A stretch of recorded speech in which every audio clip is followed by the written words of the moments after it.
Yo, welcome back. For workout tayo ngayon, no? Yan. Tatlong set. Una, crunch. 10. 10 repetition. Tapos hang mo. 10 seconds. Tapos iyan mo yung sampa mo.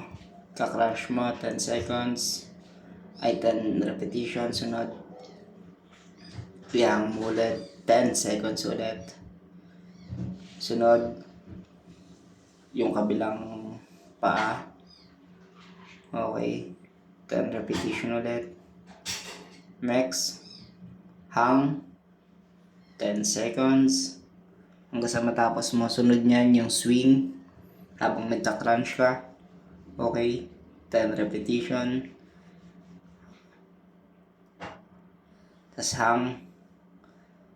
10 seconds. Then, rest. Rest ka. Mas mabilis, mas maganda. Okay, set 2. Yan. 10 repetition. Lagi engage yung core.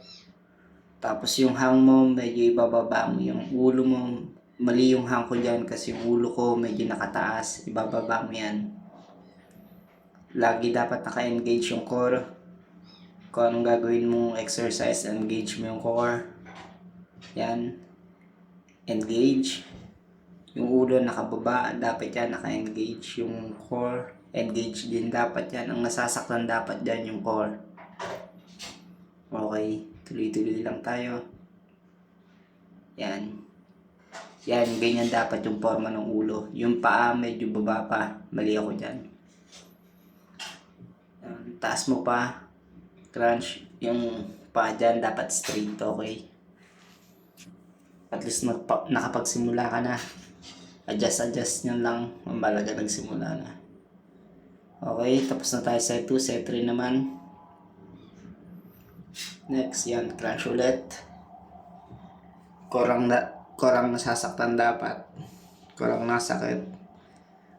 Yan, engage ng core. Baba yung ulo, baba pa yung paa. Yan. 10 repetition. Tapos 10 seconds na hold. Okay, tuloy-tuloy lang hanggang sa matapos mo itong core workout na to. Set 3. Yung rest, kada set, mas mabilis, mas maganda. Average 30 seconds. Yan. Medyo masakit na yan, kaya bumaba na yung pa ako. Sige, tuloy lang. Yan, swing. 10 repetition. Next, hold.